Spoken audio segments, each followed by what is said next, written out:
Burut kalau gitu, Bud. Ya ini mencengangkan ya berarti ya Bu Irut ya. Artinya kok ada sih orang yang mau saja mengerjakan modifikasi begitu ya. Tapi tantangannya adalah nyawa manusia kan begitu, ancamannya nyawa manusia begitu. KNKT dalam hal ini kan sebetulnya juga menyerap ini juga dan memberikan hasil investigasi ini kepada aparatur penindak kan seharusnya kan. Betul. Kalau KNKT biasanya memberikan rekomendasi.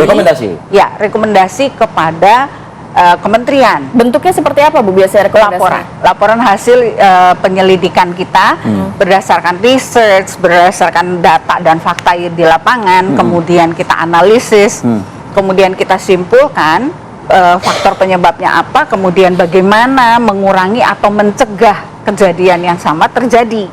Itu yang biasa kita lakukan. Apakah itu juga bisa buat masukan kebijakan nanti, kebijakan baru yang akan di... Justru itu, nanti seharusnya ya Dirjen Perhubungan Darat yang akan menindaklanjuti dengan perubahan peraturan gitu.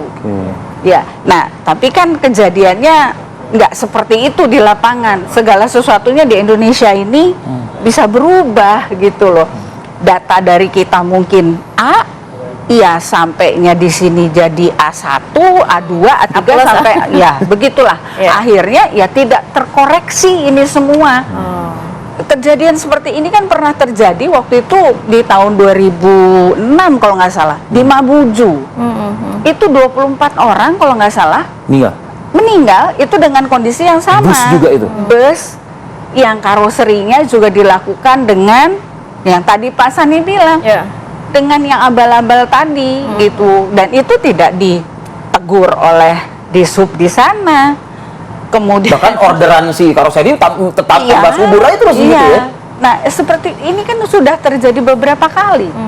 Jadi sebenarnya mitos. Tapi rekomendasinya KNKT itu menyertakan Bu yang soal adanya penyalahgunaan izin usaha si karoseri dan lain sebagainya begitu.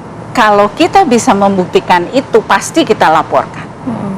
Nah, sekarang masalahnya kalau itu kita tampilkan, dipahami nggak ini sebagai sesuatu masukan untuk mengkoreksi? Nah, itu aja sih. Biasanya nih, tidak dianggap sebagai sesuatu yang harus ditindaklanjuti. Kadang-kadang karena apa? Faktor apa yang membuat ini rasanya kok tidak kan keuangan ya, manajemen. Tanya ke organda. Kita selalu terpentok kepada ya kan ini PO-PO rata-rata seadanya, terutama yang di daerah.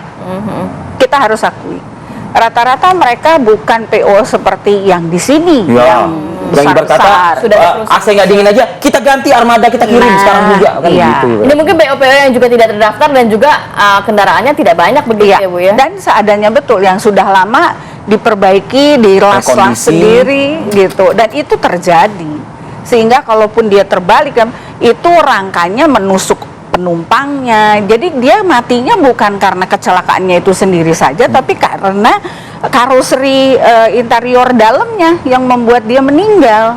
Nah itu banyak terjadi dulu. Di Lampung anak kecil mengubah setir angkutannya, dan itu anak kecil yang mengendarai. Setelah kami datang baru polisi menyetop mereka. Yang di bawah umur ya Bu ya, mungkin tidak punya SIM juga bahkan. Ya memang nggak punya. Dan itu korbannya waktu itu juga banyak juga. Satu angkutan. Berarti dari Ibu sebagai investigator KNKT juga sejalan dengan Mas Ani ya, bahwa memang pengawasannya ini sangat lemah sekali. Betul.